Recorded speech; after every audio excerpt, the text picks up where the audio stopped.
gars yi avocat Sonko la maa ngi leen di den ziar Sonko mooy Diomaye Diomaye mooy Sonko waaw gars yi tey jii dégg naa le patron des Dof da doon def conférence de presse tey neen da doon indi wàllam ci critique yi li Diomaye wax démb ak 100 jours yi mais nag waa ji nag tey laa xam ne nag ñoom Kader ñoom Abou Diallo maanaam dof yi nekk seen TV lu leen waaye wax tooñ leen ndekete seen baay patron bi mooy dof bu mag bi billaahi ndekete mooy dof bu mag bi nee na 54% wu Pastef yi maanaam yu Diomaye yi 54% yi nee na moom wàll ma ngi ci ñu ne ko noo ci amee wàll nee na moom wàll ma ngi ci 54 ndax am na nitam ñu ci wate mën na ko yow fa nga mënoon a buruxloo danga koo romb ba élection yi ñëwee gars yëpp ñëw teg seen loxo da ngaa waroon a ñëw teg sa loxo ba élection yi jàllee bu la neexee nga ne foo taxaw nga ne samay nit lañ maa leen moom maa tax ñu gagné waaye mënatoo ko. dama ñëw fi pour suivre extrait ak copie littérale vite fait Sénégal da ngay bëgg extrait lu copie littérale dem ci sa mairie pour nga am signature problème la dem nga dem déposer war a xaar suba grand soo ñu ni ki ko war a signé ñëwul fii damay ñëw nii maa ngi ni ci mairie bu ndaw mairie quartier yi tuuti yi pour ñëw wut si extrait de naissance ak copie littérale pour sama doom léegi ñu dugg xool ñoom naka la ñuy liggéey naka la ñuy procéder juste pour que suñu autorité yi suñu maire yooyu ñu góorgóorlu xam ni dimbali sénégalais yi xam ni wut kayit dafa métti biir Sénégal pour ñu xool maa ngi. oui bonjour. C'était pour les actes? Ouais. Oui, juste un instant.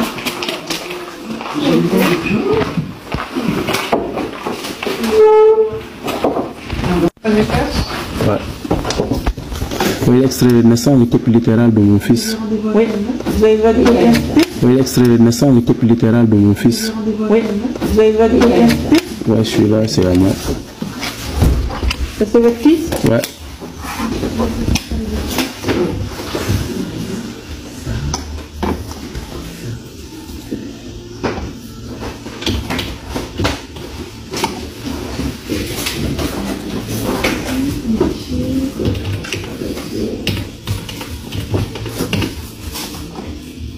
Vous avez fêté hier?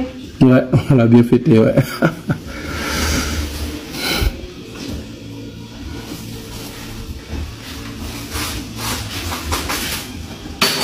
Vous voulez une copie intégrale?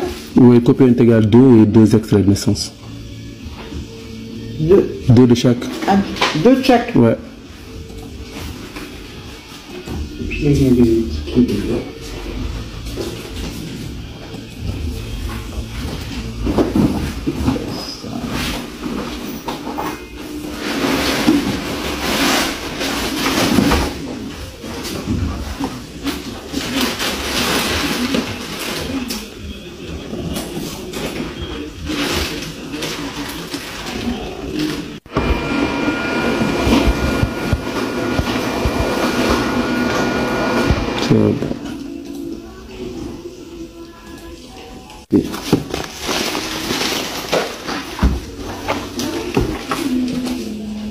Je vais vous laisser faire une toute petite signature sans toucher l'encadré d'heure, s'il vous plaît.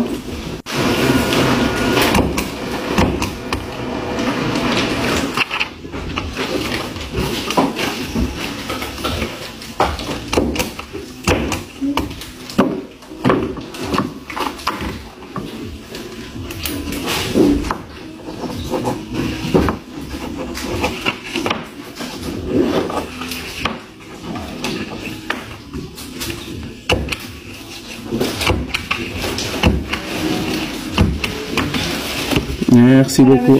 Merci. Allez voir.